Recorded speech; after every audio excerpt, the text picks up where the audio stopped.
Good afternoon, everyone. Welcome to this event. This is the third day, sorry, Monday, Tuesday, Wednesday, fourth day of gLOCAL 2024. And our second of three events. We are pleased. My name is Valerie Gordon, and I'm the president of the Caribbean Evaluators International.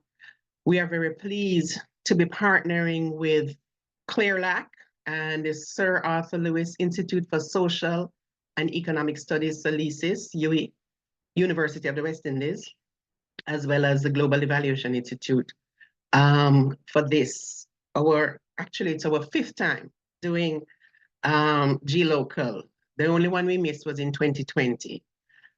So this year's event is very special to the CEI, and we really do welcome CLEARLAC again as a partner in this event. They will be shepherding this particular event, and it's special to the CEI because the organization is celebrating its 10th anniversary since its founding. The CEI is a network of monitoring, evaluation, and development professionals who are focused on advancing evaluative practice in the Caribbean. So our strategic priorities are increasing professional development, knowledge sharing and networking, advancing the visibility and involvement of the CEI in monitoring, evaluation, and learning globally, and advocating for quality monitoring, evaluation, and learning practice in the region. This is why gLOCAL is of such pivotal importance to us. My duty here today is really just to introduce our distinguished moderator. It's not Martha. Martha had to be away because of an emergency. However, we welcome Christian here.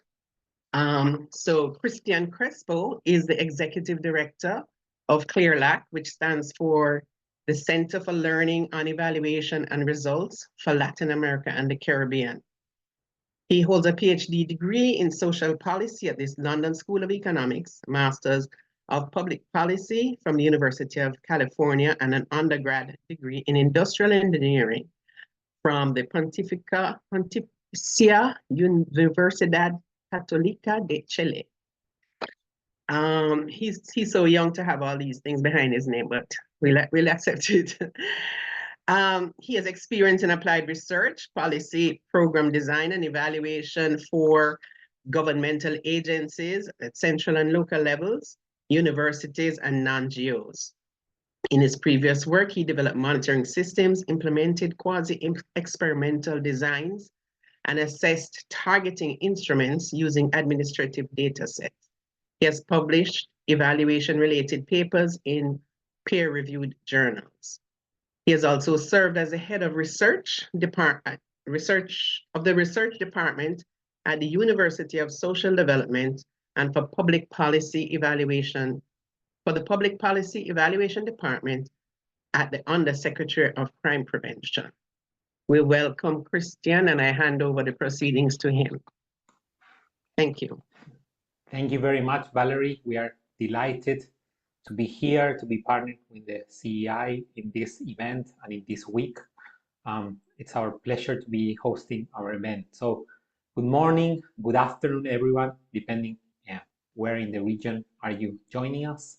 Welcome to our session where we will discuss the role of monitoring and evaluation and learning in non-governmental organizations in Latin America and the Caribbean.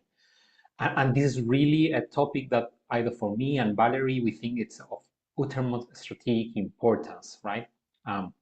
Because monitoring, evaluation, and learning is relevant and key, not only in the public sector, but also in other different spaces, right? I will be moderating the event today. In this session, we will examine the MEL journey of NGOs in Latin America and the Caribbean, and we will have amazing, really good speakers that will tell us how this journey has been through to them and their organizations. So we will trace the development, implementation, and use of monitoring, evaluation, and learning in NGOs, both in South America and in the Caribbean over the last decade. So let me give the floor just for a very, very quick introduction, name, country, organization, where they come from, to our illustrious panelists. So I will start with Silvana. Can you have a very, very brief, say hi to the audience and a very brief introduction from your side? Yes, of course. Thank you, Christian, for the introductions. I'm Silvana. Well, I work at Luksic Foundation, Fundación Luksic in Chile, and I'm a sociologist. And well, I'm very, very pleased to be here as a coordinator of evaluation of Fundación Luksic. Thank you, Silvana. Now I give the floor to Karla. Oh, sorry. Hi, everyone. I'm really glad to be here. I'm Karla. I am the Senior MEL Coordinator at the Pan American Development Foundation, and I work based in Lima, Peru. It's a pleasure to meet you, Karla. I give the floor now to Nadine. Thank you, Christian. Good afternoon, everyone. It's a pleasure to be here with you today. I'm Nadine Chambers Goss, the Executive Director for Rise Life Management Services, which is an NGO based in Jamaica. I'm really just looking forward to just sharing our experience with MEL with you today. Thank you very much for being with us, Nadine. And finally, I give the floor to Georgia. Good afternoon, ladies and gentlemen. My name is Georgia Crawford Williams, and I am a consultant sociologist and capacity building expert here in Jamaica. I am most excited to be here and to speak about the future of MEL. Looking forward. For those who are recently joining us, welcome everyone to this session, both in the south corner of the continent, in the Caribbean. I remind you all that this session will be recorded and made available on the Universidad Católica de Chile YouTube channel. And at the end of the session, we will also take a photo for social media. So without further ado, I leave you with our first presentation, which is it's going to be made by Silvana. Silvana, again, the floor is yours. Thank you so much. I'll share my screen and you can tell me if you're seeing my presentation and if it is in presentation mode. Are you seeing in presentation mode? Okay. I take that as a yes. So, well, I already introduced myself, but I'm Silvana Lorenzini, Coordinator of Evaluation at Fundación Luksic. I want to begin by thanking you for the invitation to our hosts, ClearLac and CEI. It is an honor to be in this panel and certainly a great opportunity to share with other experts and practitioners from other parts of the continent and from the Caribbean as well. I'm sure we will engage in a very interesting discussion. So today I will present Luksic Foundation's evaluation model, and in doing so, I will show a practical case. I'll be presenting one of our programs, highlighting how this program completed our entire evaluation cycle. Please, if you have any questions or comments, we will have a time designated for that at the end of the presentation. I will begin this presentation by introducing my home. The Luksic Foundation is a philanthropic family foundation that focuses on strengthening people's capacity through training to contribute to Chile's development. The foundation is committed to implementing effective evidence-based programs in each action area, which are education, entrepreneurship, sports, and emergency response, with a people-centered approach and in collaboration with other expert entities. As mentioned before, Luksic Foundation has established these 4 action areas: education, entrepreneurship, sports, and emergency response. But today I want to focus on a program within the area of entrepreneurship. This program supports entrepreneurs in 3 areas, that is financial support, mentorship, and training. Within the foundation, the evaluation area was created to ensure the quality of all the programs and initiatives of Luksic Foundation. And what I want to show you next on this slide is our evaluation model. I will speak to each of these parts of the cycle individually, but for now I'll give a summarized explanation. So if we look at the flow chart on the right side of the slide, we see on the top of it the definition of the problem. If we continue clockwise, we see then the design or redesign of the program. And once the program is implemented, we start an implementation evaluation and a results evaluation. And in some cases, either when we have a strong evidence that this kind of program works, or our version of the program is mature enough, we continue with an impact evaluation. The foundation has an in-house team for evaluating its programs. This team does not implement the programs. It is a results-oriented team that has the technical capacity to guarantee high-quality evaluations. But by having an in-house team does not mean that we carry out the evaluations all by ourselves. On the contrary, we are constantly searching for experts and collaborators for every stage of the cycle, besides the program staff itself, which is highly engaged throughout the whole process. So as I mentioned at the beginning, I will introduce you to the Luksic Foundation's evaluation model, along with an example of a program that has completed one cycle of our model, that is the Impulso Chileno program, which means something like Chilean Impulse from the entrepreneurship area. So if we look at our cycle, we begin with the definition of the problem.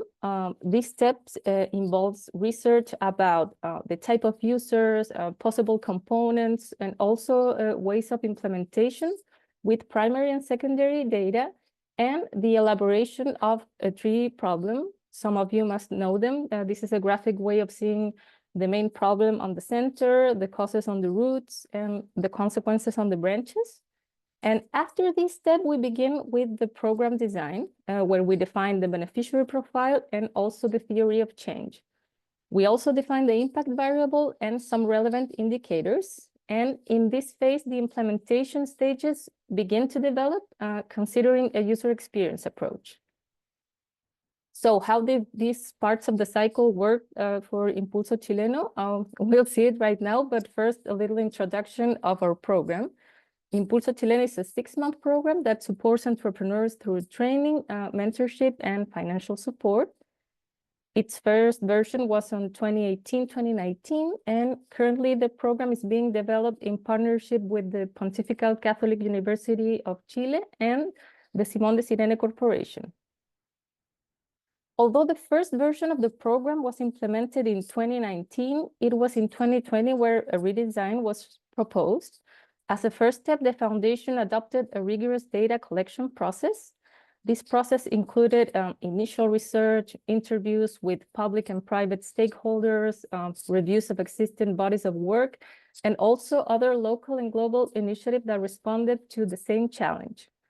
With this research, we were able to do a diagnosis of the first 2 versions of the program, and afterwards, the social problem was redefined in order to address specific target groups where the program could actually add more value.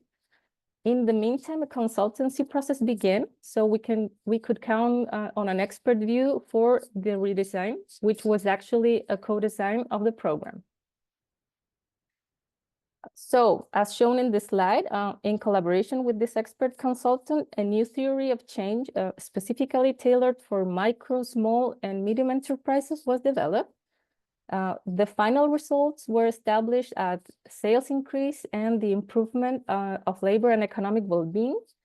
The intermediate results expected, let me activate the laser here, were an improvement in the entrepreneurial practices and the level of knowledge of the participants. And the activities proposed to achieve the results were the same core components that the original version of Impulso Chileno had, that is, financial aid, mentorship, and training. During the implementation evaluation, we look to assert the reliability and quality of the implementation. Some of the questions that serve us as a guide, and I know that some of them might look pretty obvious or even redundant, but I guarantee you that it is totally worth it to ask them, are if we are doing what we said we would, to determine if we are following the design, how are we doing it, and also to describe the facilitators and potential barriers to the implementation. In this part of the cycle, we use qualitative research tools such as interviews, focus groups, and surveys that we apply to program staff, collaborators, and of course to beneficiaries. If we look at some of the inputs raised by the implementation evaluations of Impulso Chileno, and these are just a sample because usually we have a lot of qualitative information in this phase, we see several things. For example, one of the recommendations was to adjust the number of payments that originally was of 4 payments in a 6-month program, which could be a little intense, to 2 payments to facilitate the process. This was very useful, for example, when the participants needed to spend on just one big item. In terms of capacity building, it was also recommended to evaluate the knowledge of beneficiaries after training and to separate the class sections based on previous knowledge. This was something that originally the program didn't plan. And one of the most valued components, that is mentorships, rose as a facilitator of the whole program, where one of the good practices was to collect the necessary information about mentors and mentees to ensure a good match between them. Our next step in our evaluation cycle is the results evaluation. And this evaluation looks to answer whether the program is effective, and it will measure if the impact variable changed or not, but it will not assess the causal effect on the program. Although we present this evaluation as a next step after the implementation evaluation, it is usually made during the same time because we apply a baseline survey right before the beginning of the program, ideally, and an end-line or follow-up survey, which are our pre-post instruments. And we also use administrative data, if available, to enrich our analysis. Some of the results that Impulso Chileno has had after the redesign of the program were pretty impressive. In terms of final results, we saw an 83% increase in the participants' monthly sales and 11 percentage points increase in the number of participants who pay their bills on time. If we look at the intermediate results, we could see 6 percentage points in participants who improved management of their personal income stream and a 9 percentage point increase in those who improved management of their business income stream. And in terms of activity, until 2023, there were more than 670 entrepreneurs that received this financial aid, training, and mentorship. But if we count today's participants, which they haven't graduated yet, that's why I didn't count them originally, we have nearly 1,000 entrepreneurs that have participated in Impulso Chileno.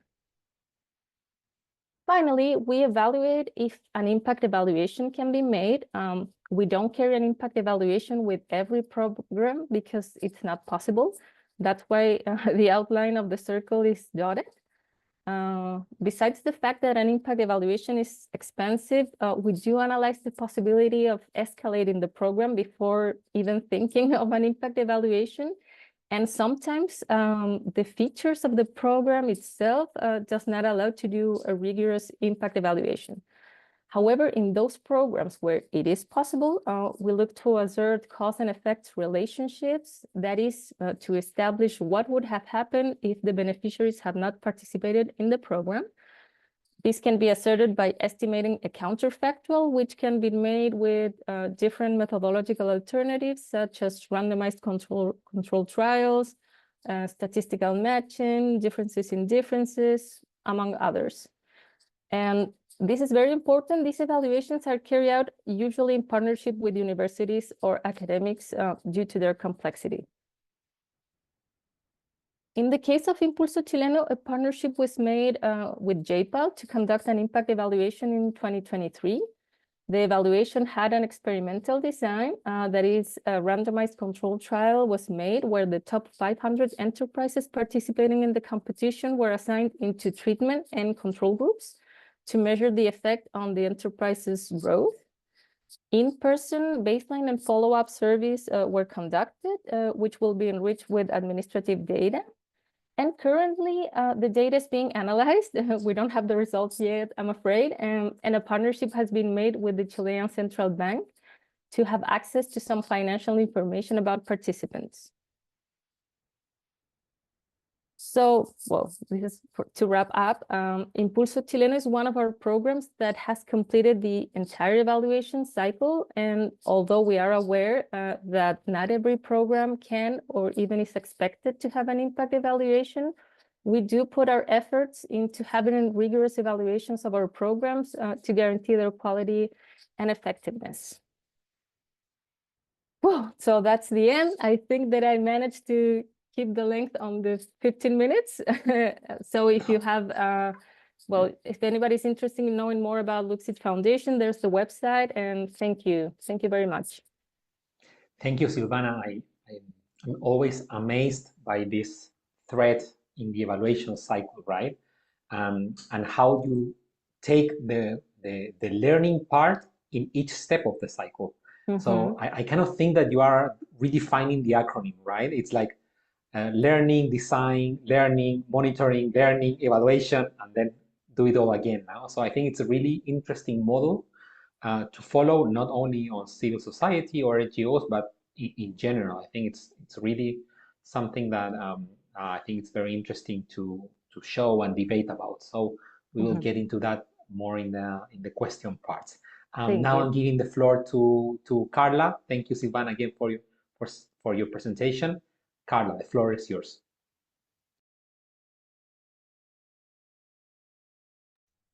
Okay, so just I'm going to present. Okay, I think it is you're seeing the presentation mode, right? Is that correct? Perfect. Yes. Thank you. So I'm Karla López. I work at the Pan American Development Foundation as a MEL Coordinator. And today I want to talk about a little bit our lessons and opportunities in MEL system adoption. First, a quick introduction about PADF. The Pan American Development Foundation is a nonprofit organization established by the OAS in 1962. We work across Latin America and the Caribbean to make our region stronger, more healthy, peaceful, just, inclusive, resilient, and sustainable for current and future generations. We work in three strategic goal areas. The first one is addressing the needs of vulnerable population, then promoting sustainable livelihoods, and advancing rights and justice. In Peru, our biggest program is the Integrando Horizontes. We aim to support socioeconomic integration of vulnerable Venezuelan refugees and migrants here. And we work basically in three sectors: protection, education and basic services, and economic integration. Obviously, behind this, we have our MEL system. Okay. Our MEL system is a result of a process of trial and error, and obviously we remain making continuous improvements. Let me explain its structure. Our program is implemented over 1 year. We conduct a final evaluation at the end of the year, usually a results evaluation.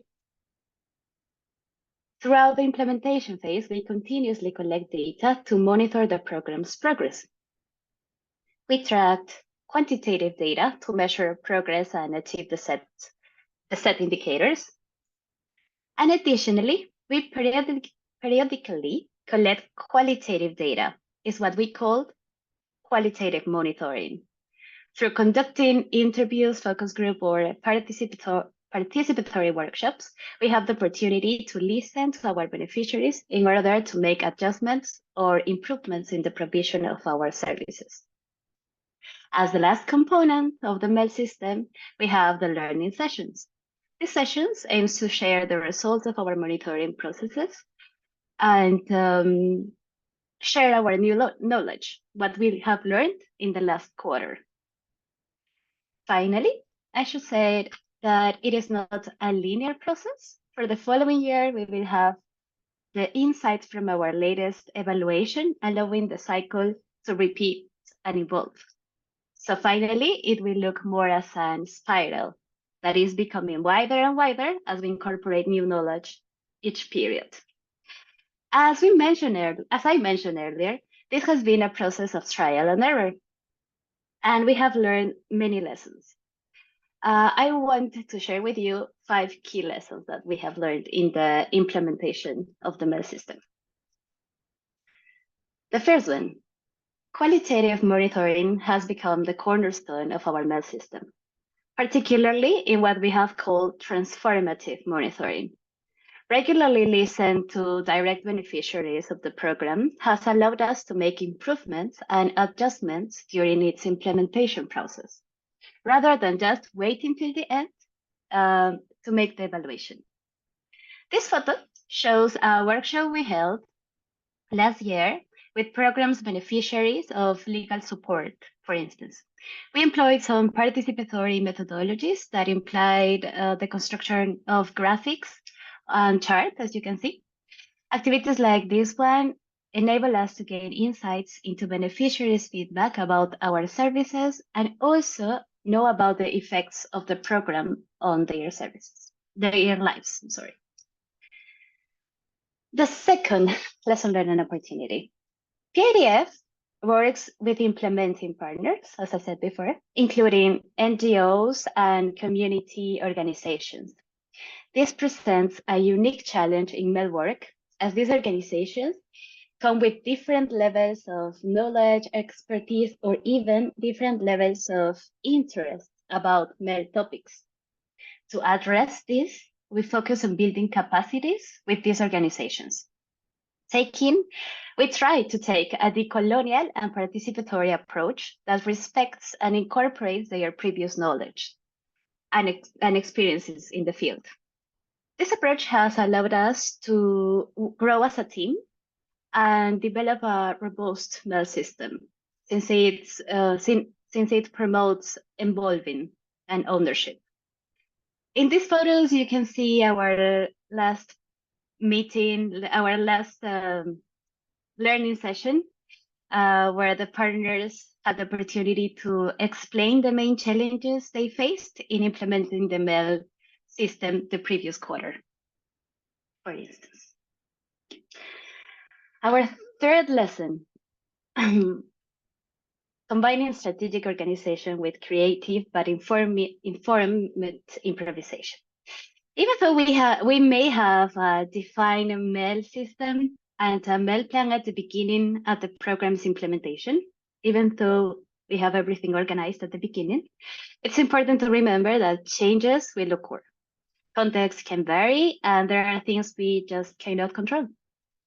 This is especially true for programs operating in complex and fragile environments, such as humanitarian work, for instance, where we must be open to informed improvisation. What I mean with this is that in the process of MEL systems implementation, there will be times when we may need to change or adapt quickly, for instance, a data collection tool. However, these changes should be based on previous experience, theory, or expertise. Now, to achieve this, we must also continue to improve ourselves as MEL practitioners by, for instance, staying updated with the new methodologies or taking some relevant training sessions. So we ensure our adaptations are not only swift, but also effective and well-grounded. I can resume this by the challenge that we face to find the correct balance between the always worrying personality of Piglet, the little one there in the image, and the enthusiastic and open to improvisation personality of Tigger. So this is our challenge to find the correct balance. The fourth one. All components of MEL, but essentially the L for learning, need the commitment of all program staff. It's important to remember that without the participation of the entire team, advancing with the MEL system is going to be impossible because it needs the application of new knowledge in practice. Now, obviously, it sounds easier than it is. On the way to this, one thing that we do at PIDF is, for instance, at the beginning of each year of implementation, we define roles within the MEL system that involve all team members to generate involvement and ownership of the system. We also conduct periodic training sessions to foster a culture of MEL within the organization and highlight its importance in the program cycle. Ultimately, even if every gear works well independently, the system cannot progress unless all parts work together. It will be just like the image. Nothing is working there. And our final key lesson is like life and work is happier with colleagues. MEL work can feel a bit lonely at sometimes, especially since it's often one person in the project, as MEL officer, for instance, handling with all the data management. However, finding or creating a community of practice, a community for learning and support makes a huge difference. About 3 years ago at PADF, we started the MEL collaborative team, which brings together all our MEL members from across the hemisphere. Here's a photo of us in our last in-person session in Dominican Republic. Sorry. The MEL Collaborative is a great space for sharing knowledge, experiences, ideas, and even, and most important, I would say, for sharing our frustrations with data management and MEL systems. That's why I believe that promoting initiatives like this, like the MEL Collaborative, or even panel discussions like this, are essential for our growth as MEL practitioners. And that is it. Thank you very much. Thank you very much, Karla, for sharing. I have to admit something. I'm someone that comes from a more quantitative background, right? So all my experiences comes more from that type of work, right? So I have to say that every time that someone put, as you have done, like the social dimension of evaluation to the forefront, I enjoyed and learned a lot. Right? In all your key lessons, the social piece of it was there. Qualitative method, participation, adaptive management, evaluation adapted to context, community of practices, you know. You really touch all that dimensions, and I think as well, at least for me, it's very, very enlightening every time I hear a presentation like the one you shared with us, Karla, today. So thank you for that. Thank you, Christian. Nadine, the floor is yours.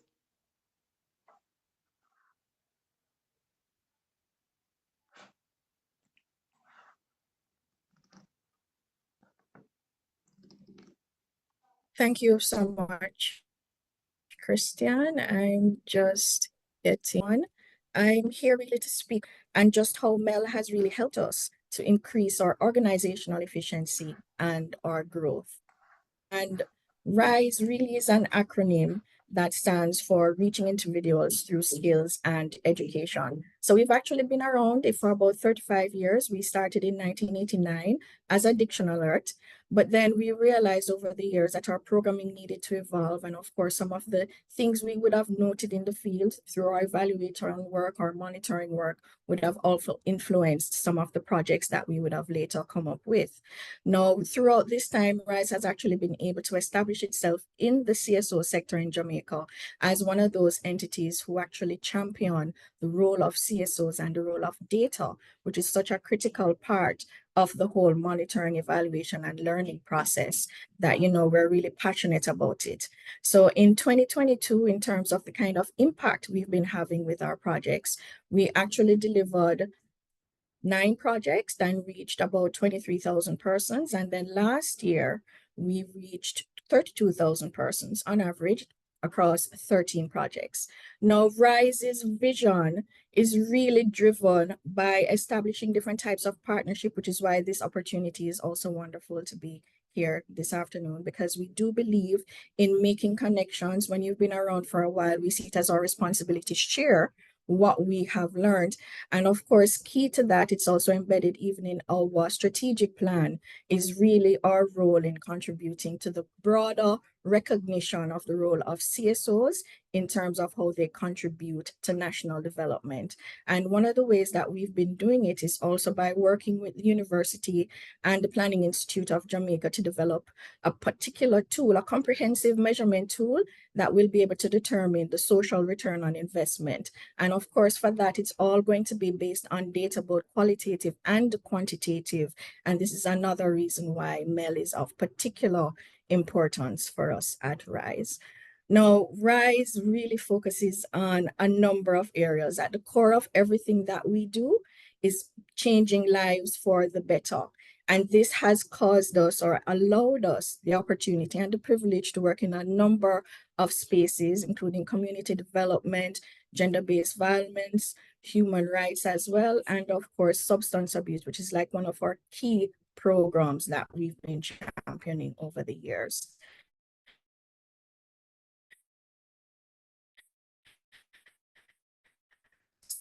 So here, you know, you have a view of really some of the partners in the union, which I believe up to last year we had, you know, reporting, doing the necessary MEL work is really, really critical as well. We've also worked with USAID and a number of large foundations in Jamaica as well. Now, key to what we do is also how we share what we learn through our CSO network. So as a part of the capacity building strengthening that we do, we actually, under one of the EU projects, were charged with starting a CSO network. And we have currently trained about 52 CSOs. This year, we're doing our third implementation of the Civil Society Boost Initiative. And a key part of that as well is also sharing and providing training opportunities to Jamaican CSOs in terms of what they need to do to have effective MEL systems in place. So one of the core things though, in terms of when we do our programming, because no CSO really solely does a program just for implementing a project's sake in the communities that we work and within our national borders as well. And of course, also, we want to see how that learning can be shared across the region. So this opportunity as well to share with both Latin American and Caribbean persons is also another critical key to that. When we do our reports, when we provide any kind of documentation, brief proposals, what we always try to do is demonstrate how the work we do actually aligns with both the national and international development goals. And so this image that you have, you see here, these goals here on the left are actually Jamaica's national development goals, which is we call our Vision 2030, which are then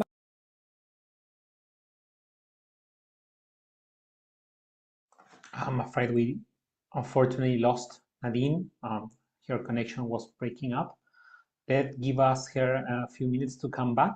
But on the meantime, I will give the floor to you, Georgia, so you can start on your presentation, and then we resume with Nadine where she left us. So, Georgia, the floor is yours. Seems that Nadine is back. Is she back? Yes. Oh, We Nadine. see her. Hopefully we can hear. Seems frozen. Hello, Nadine. Are you there? Let's give her some minutes to recover the connection. Sorry, I'm not sure my internet was so stable all along. So that, yes, oh, it's Nadine, because of the extra bandwidth with the camera. Yeah. Yeah, take the Yes, camera off. Good. yes, I think that might have been it. okay, yeah, I think now we are hearing you very well. So, do you want to resume where you left us in the Sure. SDGs part? It was Yes. very interesting, actually. So, looking forward Right. to.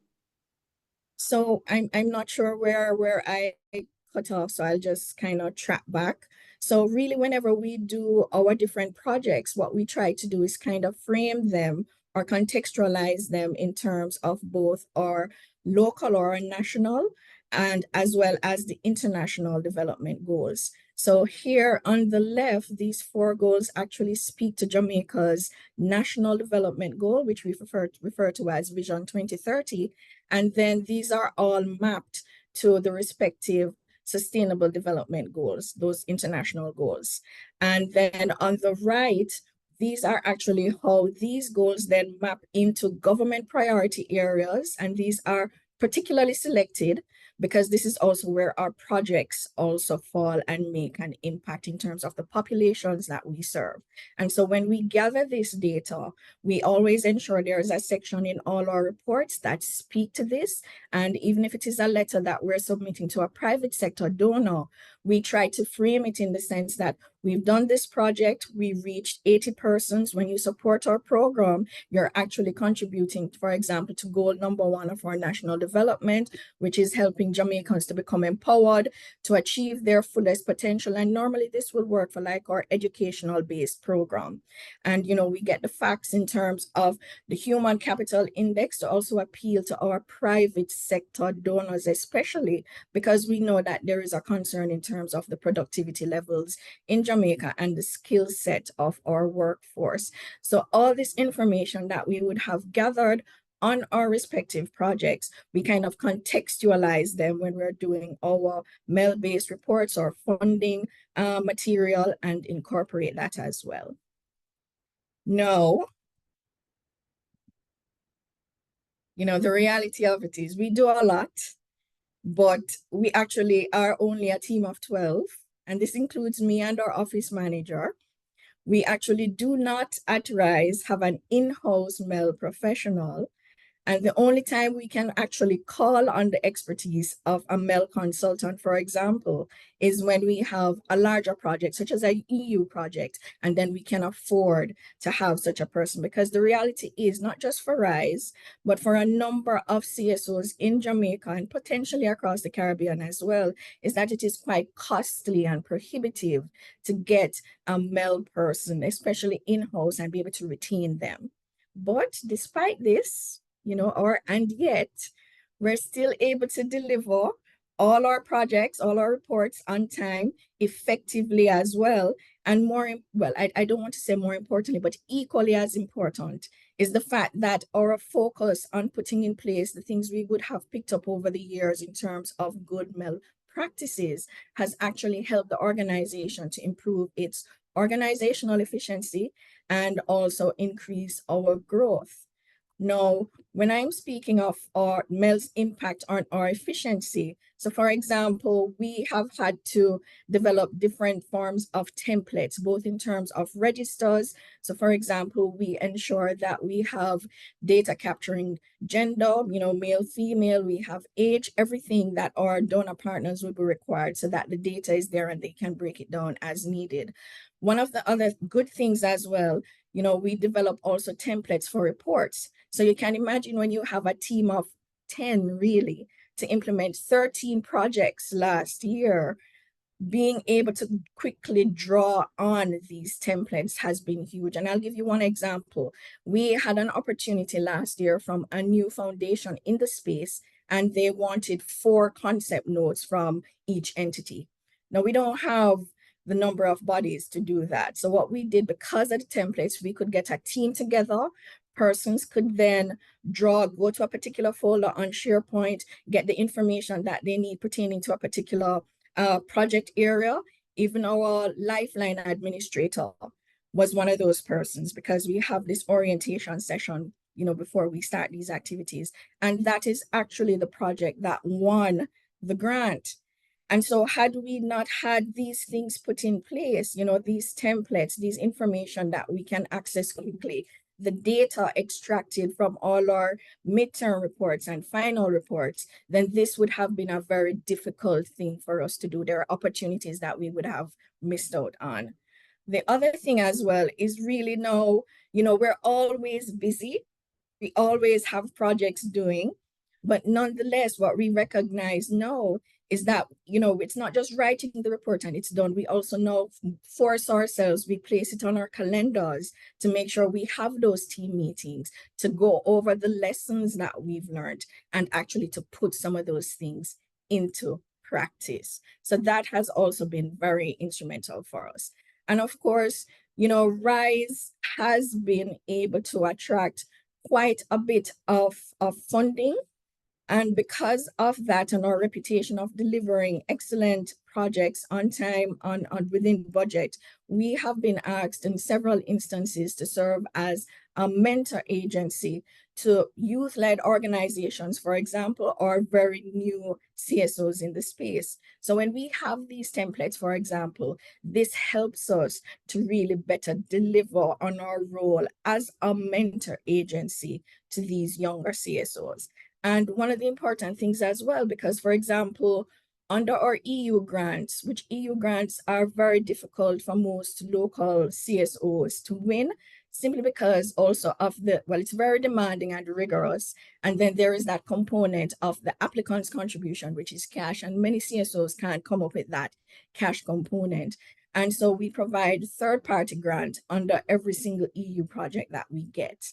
And this has been useful. So for example, we have been able to share templates to help our grantees actually manage even their funding spend, so that when we are reporting to the EU, you know, there is nothing where someone didn't spend enough to then negatively impact our reporting and then run the risk of having to give back money. So for example, your fund utilization rate is something that we track very closely. But again, it is these kind of checklists and templates that really help us to fulfill this responsibility to the other CSOs that we serve. The other way in which MEL has helped RISE is really how it has helped us to grow. So for example, it has helped us to replicate projects. And when I'm speaking specifically here in terms of, you know, when we do our reports, we are able to show the successes that we've had. Of course, we're quite transparent in terms of the challenges, but then we have been able, for example, to develop a model for an after-school program. And because the gains were so significant, and I will just briefly say here, in 1 year, for example, we had kids who were non-readers, about 24 of them. And through the model, which included stuff like neurodiversity assessment, we were able to introduce now more specific strategies. We actually trained the teachers. And by the end of the first year, a number of those students were now improved by at least 2 grade levels. And so because we could demonstrate that level of success with the program, we were able to establish this model as a best practice model. And now we have about 6 additional sites where we will be delivering this kind of after-school program across Jamaica. So, you know, unless we had been collecting that kind of data and would have been able to demonstrate the capacity to deliver these kind of significant changes, especially for the younger population and their literacy and numeracy skills, then we would not have been in such a good position to have been given the opportunity through our donors to replicate these projects. And of course, I would have already kind of mentioned the example in terms of how it has helped us to secure new grants. But the one thing I want to point out, especially here, is also in terms of how it helps us to secure additional funding. So for example, this year, and I'm hoping we'll have a little time, I can actually show you some of what we use. This year, from May alone, we actually brought in 68% of project funding budget. So the previous year, in terms of the donor for that project, we would have gotten a certain amount, but then we changed up how we kind of drafted or prepared our marketing material or donation request letters, or what we call them now is actually, when we approach private sector companies, we call it a social and economic exchange or an impact partnership, because we're also trying to, based on the strength of these results, also try to change the perception of the private sector when they're engaging with NGOs such as RISE. So we're not simply coming to you for a donation, because the data, based on our work in MEL, based on the stats that we collect using both quantitative and qualitative methods, have proven that there are real tangible benefits to be derived from investing in a project being run by RISE. So how do you derive benefits from MEL, especially if you're an NGO that does not have an in-house MEL person? So first of all, one of the most important things is that you have to actually foster and then institutionalize a MEL culture. So we don't have a dedicated person, but everybody at RISE is excited about MEL. We were at a training session just the last 2 weeks, actually run by Georgia, who you'll hear from shortly. And we were busy chatting away, being very disruptive, because some of the things that we were learning, we were so anxious and excited at the opportunity to go back to the office and see how we could incorporate them into our work. The next thing too, as I mentioned, the training, there are so many organizations now, donor agencies as well, who, because of the importance of MEL, are making training opportunities available both in person and online. And having this option is particularly important, you know, especially for organizations that are short-staffed and really want to take advantage of this learning opportunity. Having this chance to learn online at your own pace really makes a difference, so that persons can acquire the new knowledge, new MEL knowledge to apply in the field. And of course, one of the things, the final thing is actually just share your MEL journey with other entities. A lot of the data that we have, for example, that we incorporate in some of our marketing or promotional material actually comes from research that would have been done by other partners as well. And so when we use this, we make sure we state the source. And so we are getting stats, for example, to support what we have seen in the field, but would not have had the resources to actually carry out the research to verify. So that is done by another partner.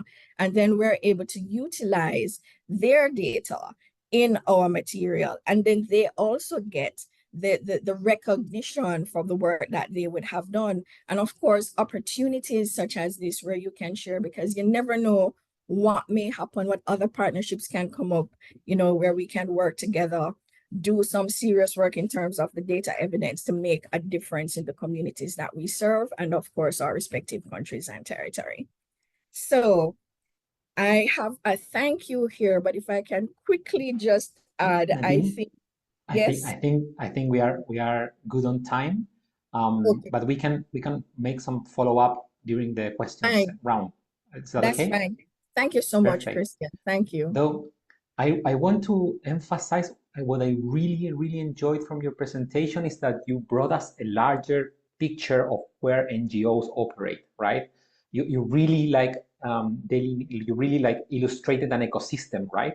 You started with highlighting the RISE connection with the Jamaican state, with donors, with your contribution to national policies and SDGs. Then you also said something about your role as a mentor and the importance of guaranteeing funding and MEL as a key driver of new funding, right?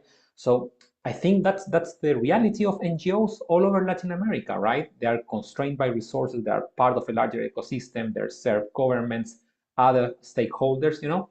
So I think there's so many takeaways from your presentation. So I really appreciate it very much. And now, being said that, I give the floor to Georgia for her presentation.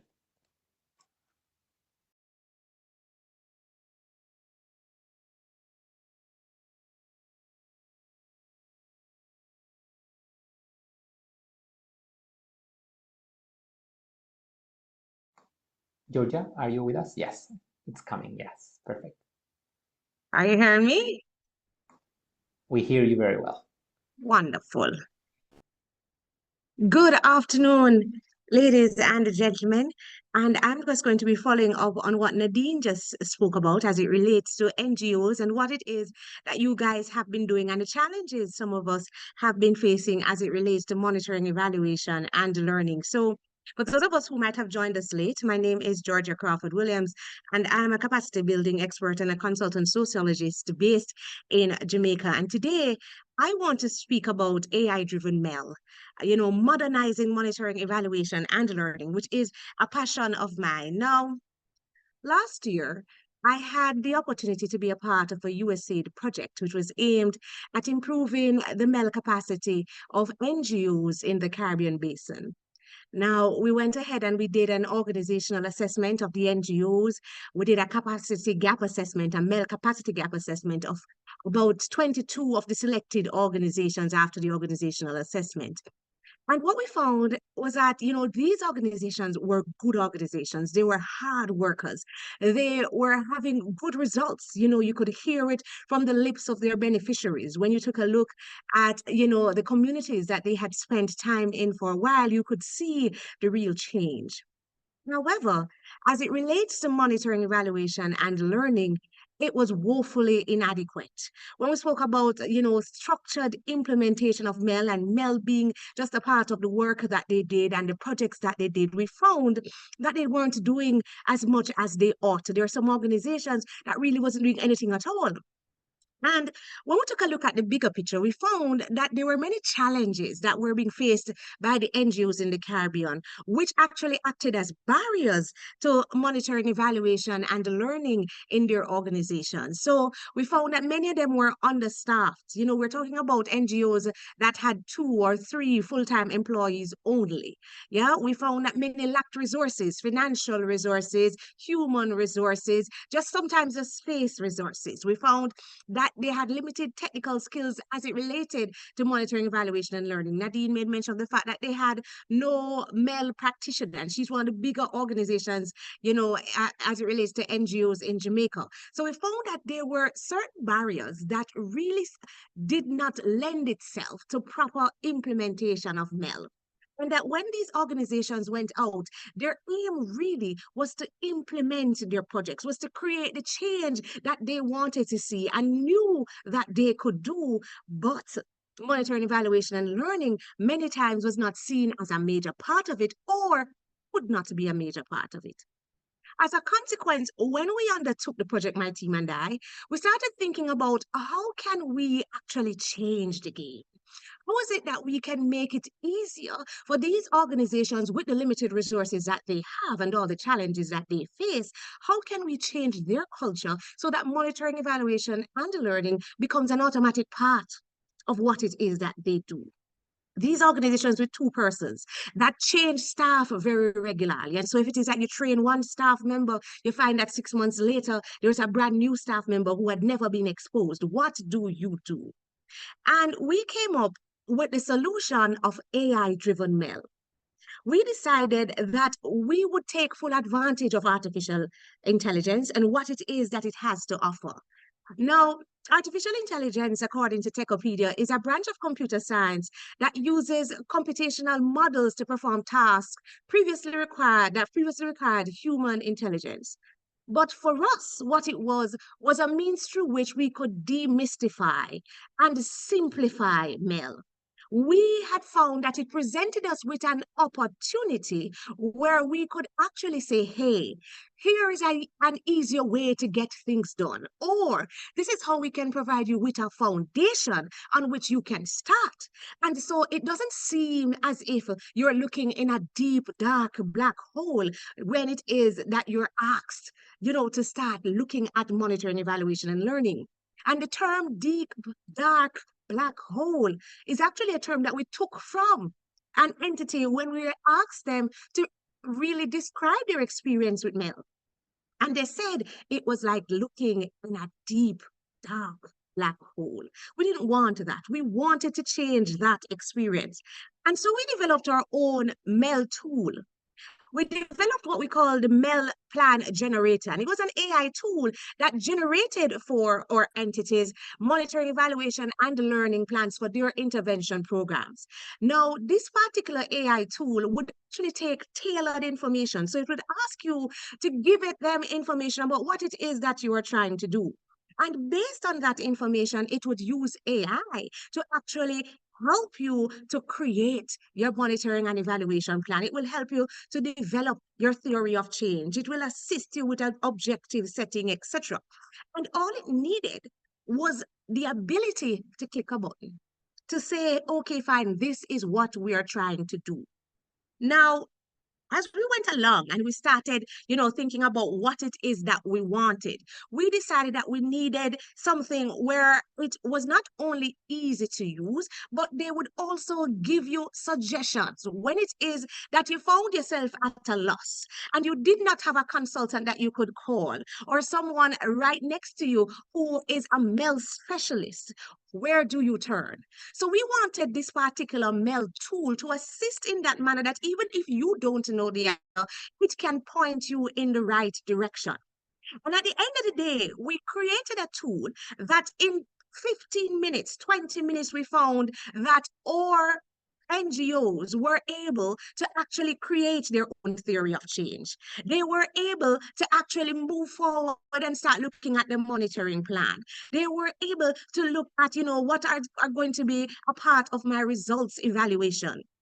So some key things we started to look at, and we found that there was increased competency, or at least the ability to do certain things. So complex goal setting, focus area prioritization, target population definition and objective setting, activity planning, outcome and output definition, all of these things. We were able to assist them not only with the understanding, but with the ability to create these things for their own project, because we allowed them a foundation. Not only did the app give them the definition and the purpose, but it also said to them, this is what it would look like for your organization. Now, I want to stop for a moment, because I don't want us to believe that when we speak about, AI-driven MEL, that we are only speaking about this particular app that we have developed. If it is that we should look, for instance, at Excel, yeah? And Microsoft Excel is used by almost everyone as it relates to data analysis. Every entity, individual, that when we speak about data analysis, Microsoft Excel is almost automatic. Yeah? But if it is that you are going to do well at Excel, then you need to understand formulas and functions and pivot tables and linked data. And it can be a mammoth task. But Excel has now launched its own co-pilot. And in doing so, let me go back a minute to Excel here. Let's look at what Excel now is doing. Having launched its own AI assistant, using the same Microsoft Excel that you now have at home, you simply go to Analyze Data. And once you do that, Excel will analyze your data set for you. All you need to do is ask them a specific question. If you look at the video that is being played here, all they did was to say, hey, I want a chart. Show me how many units are sold per day. And it is automatic. That Excel will actually look at your data and do the calculations. And of course, it doesn't stop there. You can move from that and you can ask for the information for months. You can ask for different types of charts, as it has done. Yeah. So we have line charts there. You can also ask for bar graphs, but most importantly, and I think this for me is key, you can ask Excel with their AI copilot, are there any trends?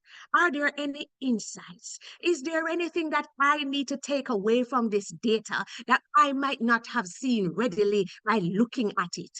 That I might need now to use a particular function or a particular calculation to get? Talk to me about my data. Tell me the story that is happening here. And Excel, using its AI copilot, can give that information. So the point I'm making, while it is that I started here with the artificial intelligence app that we created for our project, saying that without even creating your own app or looking at apps that have been created for MEL, there are other tools that we can use that for NGOs, so that they, with their limited resources and their limited time, can still be the best versions of themselves as it relates to monitoring, evaluation, and learning. Yeah. Let's talk again about visualizing data. Canva, about 2 weeks ago, had a huge symposium where they launched all their AI tools. And when Canva spoke about their AI tools, they started talking about infographics and how it is that you can create information for your different stakeholders. And that's a big thing that we found lacking as it relates to our NGOs. The ability to use your information to create the story that was necessary. Yeah. And not only create the story, but create the story for the different stakeholders. Because what we need to say to our beneficiaries, or what we need to show to our beneficiaries, is different from what we need to show to our donors. And it's different from what we need to show to the government. And it's different as it relates to, what we're speaking to, as it relates to our implementers in monitoring information. Now, what we found with Canva, using infographics, using even simply summary reports. They actually have templates for that AI can say, hey, upload your data. And that's what happens. You can upload your own data, and then they will use that data to create the infographic, to create for you that letter that you need to send out with your progress each month. To create for you your summary report, and you have the ability not only to see it, but most importantly, to tweak it, to change accordingly, because the AI is not there to work for you, it is there to assist you. But when we have organizations that are so small that the task looks daunting, when it is that you have a base foundation on which you can start, then it becomes so much easier to get the work that you need to get done. And if you look at the video that I have on my screen, it is simply showing you all the different things that Canva can do in less than a minute. These, I believe, are imperative if we are going to demystify, if we are going to simplify monitoring, evaluation, and learning, if we're going to find ways to spin the stories that have impact, that can help us to get the sort of grants, or to actually prompt the actions that will create the change that we want to see. Now, I have spoken about two. There are many others that I could have mentioned. ChatGPT, for instance, if it is that you're doing qualitative analysis, can help with content analysis. ChatGPT allows you to upload, for instance, the transcripts from a focus group discussion, and then they will actually identify themes, and they will actually create for you codes that you can use as your starting point. Delve, Tableau, Kobo tool, these are all others that can assist you, and the list goes on. However, it would be remiss of me to stand here today advocating for AI in MEL without talking about the drawbacks. As in any new technology, and as I dare say with anything at all, once it is that you are going to begin, you have to look at what are the challenges, what are the drawbacks, And of course, persons have asked the questions about, data privacy concerns, especially us, we're dealing in this particular social space that might be important, the risk of sensitive data exposure and breaches. We're talking about bias as well. AI might actually perpetuate or amplify existing biases in your data. Then, of course, the dependency on data quality. In Jamaica, we say rubbish in, rubbish out. Now, AI, you find that its effectiveness is limited by the quality and completeness of the data that you have put in. Additionally, there's a lack of human insight. AI might miss nuanced understanding that humans might understand automatically from seeing it, based on our experiences and our lives from actually going there. And so there are things that, AI might say to you that automatically as an individual, that it can't be correct. So these are challenges. There are, of course, ethical concerns about transparency and accountability in decision making. And of course, there's a learning curve. AI is pretty new. Most of the individuals might have never interacted with them in a complete manner in any of these tools. And so it will require some time and effort to use the tools, right? And I dare say far less effort than you imagine. But for every drawback, for every challenge, there is a solution. And as NGOs, we know that. Our NGOs have always been climbing mountains that no one thought could ever be conquered. So if there are solutions to the drawbacks of using AI, we have to look at them. So do we implement robust data security measures and protocols to assist with data privacy concerns? Do we review and to ensure that the biases are mitigated against. Yeah, as it relates to dependence on data quality, it is about ensuring that the data quality at inception is correct. And so the point I'm making, and I don't want to take a lot of time here because I want to get to the questions, yeah, is that we are at a point right now that we can make the decisions as to how AI can be used to assist NGOs in the Caribbean and Latin America, and I dare say the world. It is up to us to create the structure, to create the framework so that we maximize the benefits and mitigate against all of the negative consequences that can come with it. The time, I am saying to us here as MEL practitioners, is now. The future is now. We need to get together and ensure that we harness AI-driven MEL so that our NGOs can have the power to do what they do best. And that is about changing lives. Ladies and gentlemen, my name is Georgia Crawford. Thank you. Georgia, Pauline in the chat tells us that it's so encouraging to listening to you and you bring hope to NGOs. I think we all agree about how energetic and inspiring your presentation has been and how you are really taking serious this about pushing forward, creating a culture of evaluation and expanding evaluation for everyone. And of course, the role of technology plays in it. Thank you very much for sharing this very insightful presentation. So we are moving now to the second part of our panel today, our discussion. I will go in the same order as the presentation has been. So I will start again with Silvana, right? So Silvana, one of the organizations face different trade-offs in terms of organization of their MEL function, right? You mentioned that you opted for some in-house organization, some others opted for something that's more outsourced, right? So can you reflect a little bit of the challenges that the foundation faced when they started practicing MEL, how they overcome it, and how they decide to the organizational function that you arrived at the present?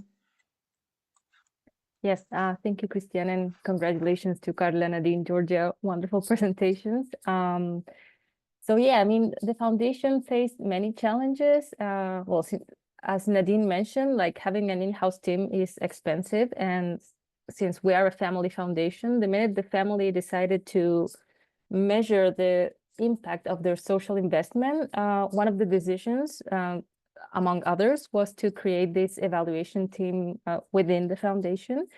And this pushed for a bigger change, you know, like a cultural transformation within the staff.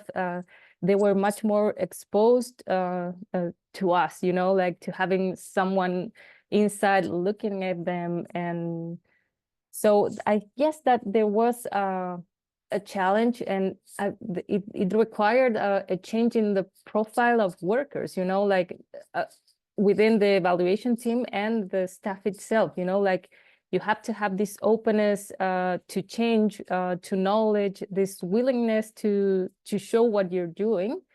And in terms of the team, you know, the evaluators, you need to be able to have the capacity to lead the high standard evaluation, but also, and this is very important, and I'm glad that Nadine also mentioned it, like to be able to foster this evaluation culture, you know, and to, I don't know, like wipe out this sometimes like punitive or punishment that has like this feature, you know, like to really engage your stakeholders, people inside the foundation, to say, you know, this is important. We want to do good to people, and in order to guarantee that we're doing it, we need to have this data, these processes. We don't want to hurt our beneficiaries, you know. So I think that has this, I mean, the trade-off, I would say, okay, so having an in-house team has an upside that you can minimize the cost of induction when you need someone to be on a program like very fast. Like there's people that already know all the issues and the, I don't know, like the small print of the programs that the foundation is implementing. And also you are much quicker to give the feedback for the decision-making process, but you also have some risks as well, like you are too close to the program you're evaluating. So you need to take some measures to minimize those risks, you know, like for example, in our team, and I'm glad that also Karla mentioned like teamwork and to share with colleagues is the best, because we always assume an evaluation in teams, and at least two persons are seeing one program. So we try to minimize our possible biases that we might have. But I would say that in general, I'm sorry that if I was too dispersing talking. No, it was great, Silvana. Thank you for your thoughts. I'm moving to Karla now. Let's keep in the environment and culture type of thoughts, right? But Karla, on your question, I would probably want to focus more on the work environment and the organizational culture. In your case, for the Pan American Foundation, has the organizational culture, the work environment, facilitated or has hindered the effective use of MEL approaches, right? And I loved your metaphor about the spiral, right? This is dynamic, right? Has these dynamics changed over time? MEL has been easier over time, or it has become harder over time for you? Well, about the first question, in Peru, we started the implementation. I mean, PIDF started operations since 2020, and since that time, I am working there. So we had the opportunity to create the MEL system since the beginning, since zero. So that was an opportunity for us, because we could be really creative in the implementation or in the design of the MEL system. As I said before, it was a process of course, trial and errors. And now the system that we have, it is working good, it is working well, but I know that sometimes we need to make some changes. But I was fortunate enough to have a good environment for MEL, for the implementation of the MEL system. But what I believe it is a change for the region, as Georgia was saying, is that, and as I said also in my presentation, is that we have in the region so many organizations that can have different levels of knowledge or expertise in MEL topics, or even interest, as I said, in MEL topics. So it is a challenge. It has been a challenge, particularly in my case. It has been a challenge, but I had also the opportunity to work and to start from zero. And yeah, and also about the spiral, as you were saying. So it has changed a lot. It wasn't smooth, you know. It is not like smooth as we would like to. We always face new challenges, and it is particularly difficult for us because we work in humanitarian work. So humanitarian work has its own particularities, its own characteristics, and we are there to keep fighting with the challenges and changing and adaptation. I would say it is our key. It is a bumpy journey, right? As many of journeys in our countries, in our beloved region, isn't it? Yes. It's never linear. So great. Thank you for sharing your thoughts, Karla. So I'm moving now to Nadine and more in the evaluation capacity development probably field, right? So Nadine, I will be, as you picture this, how risk is in an ecosystem, in a larger ecosystem, probably I would be interested to know what resources and training have proven most effective and have been available for risk in terms of building their own MEL capacity, right? And you mentioned that there was something important in your strategy because you were outsourcing most of it, right? And has been this training or resources provided by the Jamaican state, by other partner, international, local? how do you manage to financially sustain the MEL function at the end of the day, given that you are resource constrained in Greece, right? Please, food for your thoughts. Sure, thank you. Well, fortunately for us now in Jamaica, there really is a huge wave and a huge push amongst our donor partners to strengthen the capacity of civil society or NGOs in terms of MEL. And so there really are a number of capacity building opportunities in MEL available now. Even, for example, through our umbrella agency for civil society groups, the Council for Voluntary and Social Sector, they would have recently gotten funding to deliver a series of MEL training. Organizations, for example, such as JAMEL, through which Georgia is also doing a consultancy, providing capacity strengthening for NGOs in MEL, would also provide additional training opportunities, such as in the virtual space and in person. And why the in-person sessions are particularly important is you now have an opportunity to practice and to utilize some of these tools that we're being exposed to. And you have the benefit of having the guidance of these expert facilitators, expert MEL practitioners in the space. And so sometimes, what we found is it's difficult if you're dealing with an NGO that is strapped for time, that doesn't have an in-house person. You go to a workshop and all they do is present and give you handouts, and then you're to go back and try and pull this apart and find what works for you. That is not the case, that we're seeing now. There really is a lot more consideration in the space in terms of our time constraints. So we have the hybrid modalities, if you can't come in person, take advantage of it online. And more importantly, it is the focus on making sure that we walk away with proven learning.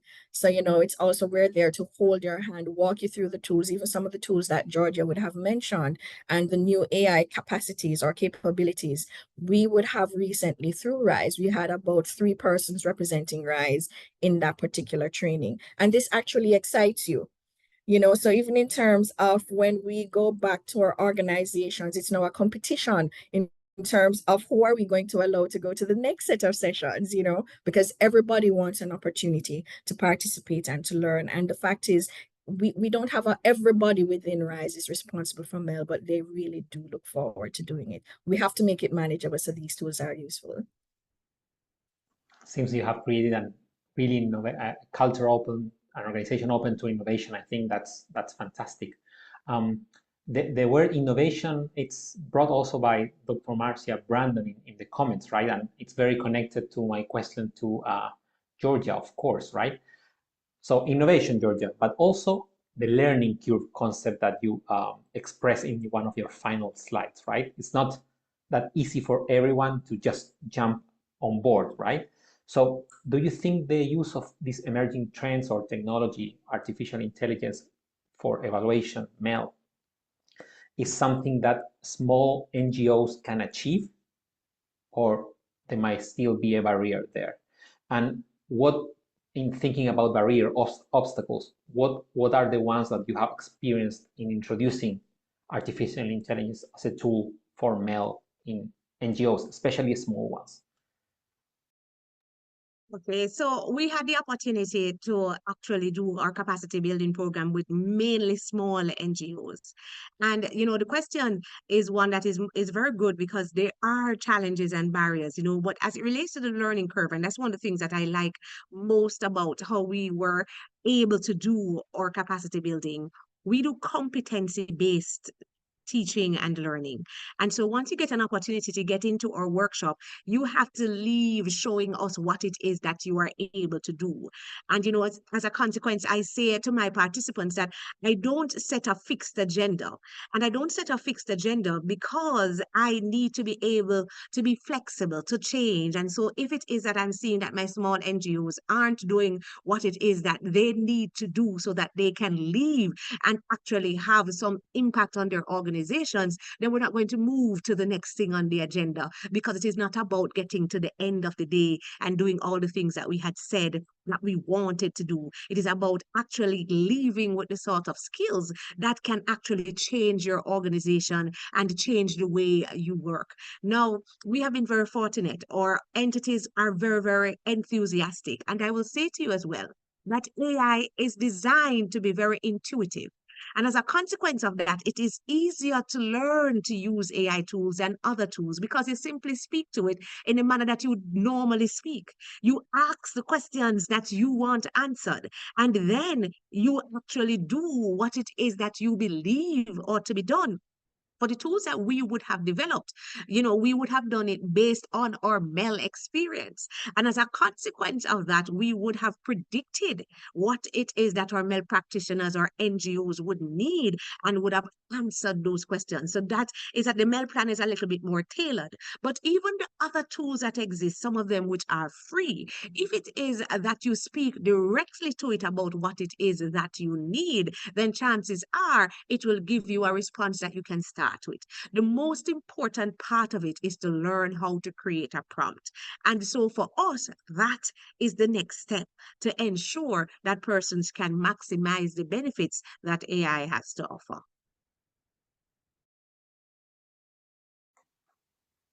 I am delighted by this conversation. I think it has been so great to hear all your voices, all your experience.